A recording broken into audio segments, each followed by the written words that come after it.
সেনাপ্রধানকে বলবো, পুলিশ প্রধানকে বলবো, যারা এই ঘটনায় জড়িত তাদেরকে চিহ্নিত করে অবশ্যই তাদের বিরুদ্ধে ব্যবস্থা নিতে হবে। অন্যথায় আপনারা এই দায় এড়াতে পারবেন না। নুরুল হক নূর এখনো পর্যন্ত হাসপাতালের বিছানায় কাতরাচ্ছে। গতকাল দেখলাম মধ্যরাতে সরকারের পক্ষ থেকে একটি তদন্ত কমিশন প্রকাশ করা হয়েছে। আমরা সরকারের এই উদ্যোগকে সাধুবাদ জানাই, কিন্তু প্রশ্ন রাখতে চাই, এখনো পর্যন্ত ভিডিও ফুটেজ থাকার পরেও কেন একজনও গ্রেপ্তার হলো না? কেন গ্রেপ্তার হলো না? তাদেরকে প্রোটেকশন কারা দিচ্ছে?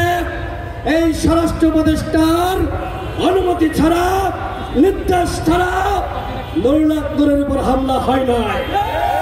সুতরাং একজন জনপ্রিয় জাতীয় নেতা, জুলাই গণঅভ্যুত্থানের অন্যতম সাহসী নেতা, তার উপর যে হামলা হয়েছে, এই হামলার দায় নিয়ে এই নির্লজ্জ বেয়াদব ছোট লোক, এই অথর্ব স্বরাষ্ট্র উপদেষ্টাকে পদত্যাগ করতে হবে।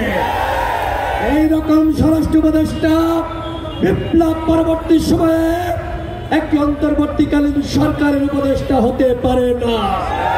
সুতরাং অবশ্যই এই স্বরাষ্ট্র উপদেষ্টাকে পদত্যাগ করতে হবে। যদি এই স্বরাষ্ট্র উপদেষ্টা পদত্যাগ না করে, এই জাতীয় নেতৃবৃন্দ, ফ্যাসিবাদ বিরোধী শক্তি, আমরা যারা এখানে এই সংহতি সমাবেশে হাজির হয়েছি, সবাইকে সাথে নিয়ে সচিবালয় ঘেরাও করা হবে এবং টেনে এসে এই স্বরাষ্ট্র উপদেষ্টাকে তার গদি থেকে নামানো হবে। আমার সর্বশেষ কথা, আওয়ামী লীগ যে অপরাধ করেছে, জাতীয় পার্টি কি একই অপরাধ করে নাই? সাবেক প্রধানমন্ত্রী বেগম খালেদা জিয়া তার বাথরুমে সিসিটিভি ক্যামেরা লাগানোর কথা বলেছিল, সেই মশিউর রহমান রাঙ্গা, ওর পাতা লাল করে দিতে হবে। ও এখন কোথায় আছে? ওকে খুঁজে বের করে ওর পাতা লাল করে দিতে হবে। অন্যথায় বন্ধুরা, আপনারা যারা এই যে গণঅভ্যুত্থানে ফেসবুক লাল করেছিলেন, আপনারা কিন্তু ভালো থাকতে পারবেন না, আমাদেরকে ওরা লাল করে দিবে।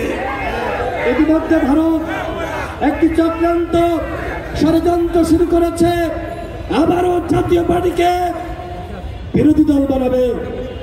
মুখের কথা, ভারত তুমি মামাবাদীর আবদার পাইছ, এই বাংলাদেশে কে সরকারি দল হবে আর কে বিরোধী দল হবে, সেই সিদ্ধান্ত নিবে বাংলাদেশের জনগণ। বাংলাদেশের রাজনীতি নিয়ে ভারতকে আর নাক গলানোর সুযোগ দেওয়া হবে না। বাংলাদেশের রাজনীতি কোথায় যাবে, আমাদের দেশ কোথায় যাবে, সেই সিদ্ধান্ত নিব আমরা যারা এখানে আজকে সমবেত হয়েছি। এই ফ্যাসিবাদ বিরোধী শক্তি আওয়ামী লীগ যে পথে গেছে, আমাকেও সেই পথে দিল্লিতে পাঠাতে হবে।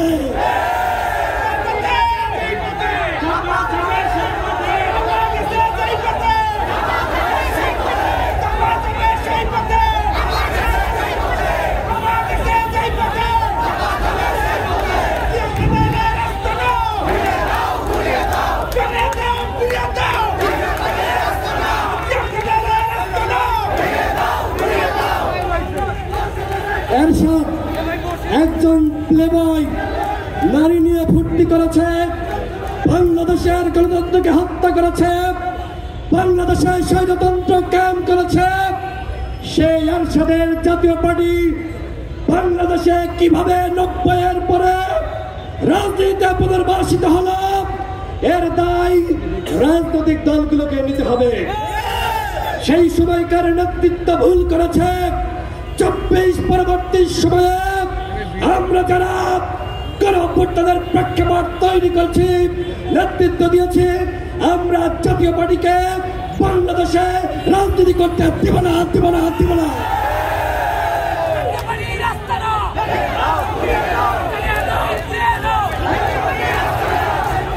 আওয়ামী লীগের যেমনি ভাবে বিদায় হয়েছে, আওয়ামী লীগের সাংগঠনিক কার্যক্রম নিষিদ্ধ হয়েছে, ঠিক একইভাবে জাতীয় পার্টি এবং 14 দলের সাংগঠনিক কার্যক্রম প্রজ্ঞাপন করে নিষিদ্ধ করতে হবে। জাতীয় পার্টি, আওয়ামী লীগ, 14 দল বাংলাদেশে ফাঁসিবাদ কায়েম করেছে। হাসিনা যে অপরাধ করেছে, জিএম কাদের একই অপরাধ করেছে।